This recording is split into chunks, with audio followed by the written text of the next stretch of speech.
The tension in the room was unbearable. The words, sharp as knives, sliced through the air, "Don't move, or she gets hurt." Everyone froze. A masked man had stormed into the cafe, grabbing the nearest woman by the arm.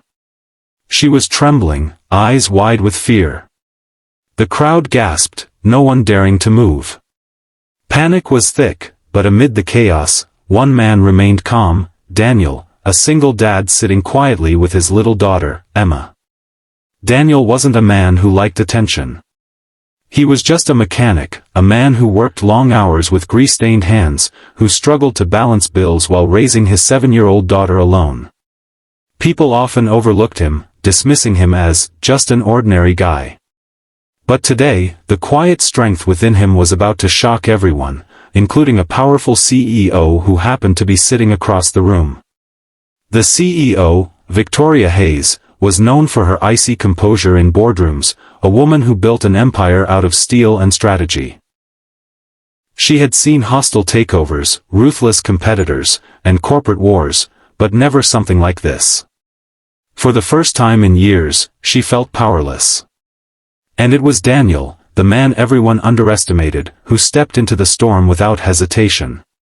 The masked man was shouting, pacing, gripping the terrified woman harder. People whispered in fear. Some ducked behind tables, others raised their phones, but no one dared intervene. Emma tugged her father's sleeve and whispered, "Daddy, she's scared." Daniel looked down at his daughter's innocent eyes. In that moment, something inside him solidified. He couldn't let this end in tragedy, not in front of his daughter. He rose slowly, every movement measured, his voice calm but firm.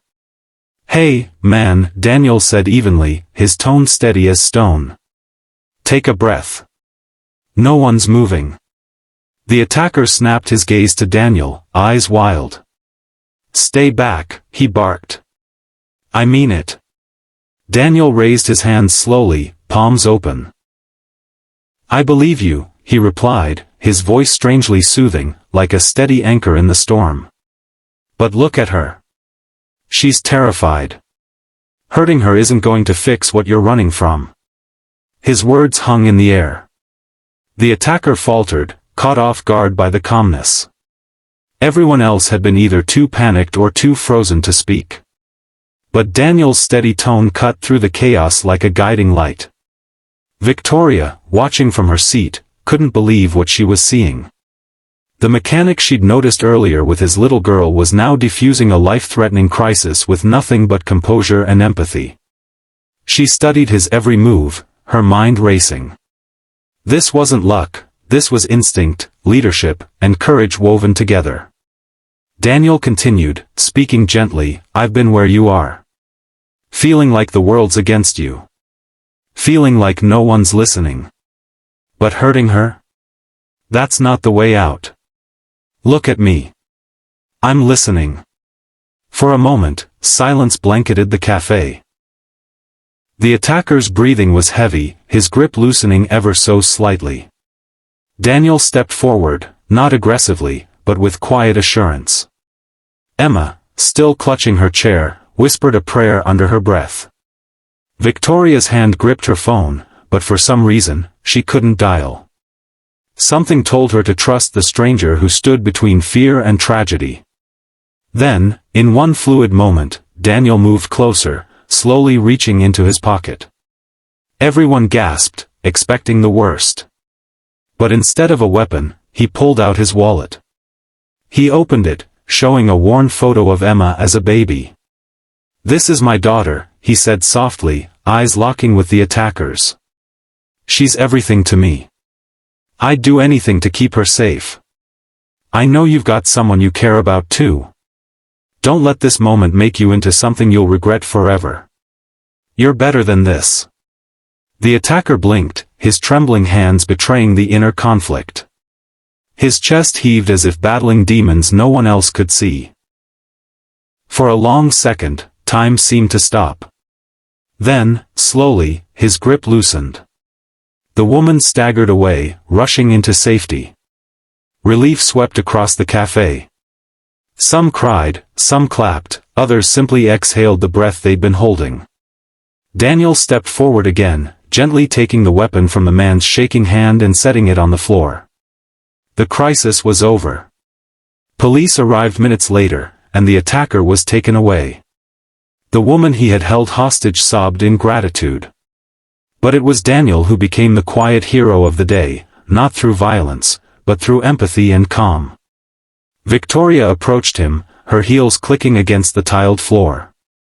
She was still speechless, but when she finally found words, they trembled with sincerity. I've led companies worth billions. I've faced down the most ruthless people in business. But I've never seen anyone handle something like that. Who are you? Daniel smiled faintly, his hand resting on Emma's shoulder. Just a dad trying to set a good example for his little girl. Those words struck Victoria deeper than any corporate lesson ever had. She realized she had just witnessed true leadership, not in a boardroom, not in a negotiation, but in the heart of a father who put compassion above everything else. Days later, the story spread across the city. News outlets called Daniel the mechanic who saved the day. Strangers approached him with admiration. But Daniel never saw himself as a hero. To him, he was simply a father who had to stay calm because his daughter was watching. Victoria, however, couldn't shake the moment. She visited Daniel's garage weeks later, standing awkwardly among the grease and tools. "I know you think you're just a mechanic," she told him, "but you have a gift, calm under pressure, a heart that leads, and a way of seeing people others miss. I could use someone like you in my company. Not as an employee, but as a partner." Daniel was stunned. For years, people had mocked him, underestimated him, even pitted him. But here was a woman who saw what others didn't. He thought of Emma and the life he wanted for her. Maybe, just maybe, this was the opportunity they both deserved. And so, the single dad who had once been invisible became someone people couldn't ignore. Not because he chased power, but because he chose love, empathy, and courage when it mattered most. The message was clear: true strength isn't about titles, money, or fame. It's about staying calm in the storm, standing for what's right, and never forgetting that even in the darkest moments, compassion has the power to change everything. And for Victoria, the CEO who once thought she had seen it all, she left that cafe forever changed, speechless, yes, but also awakened to the truth that sometimes, the greatest leaders are the ones the world overlooks.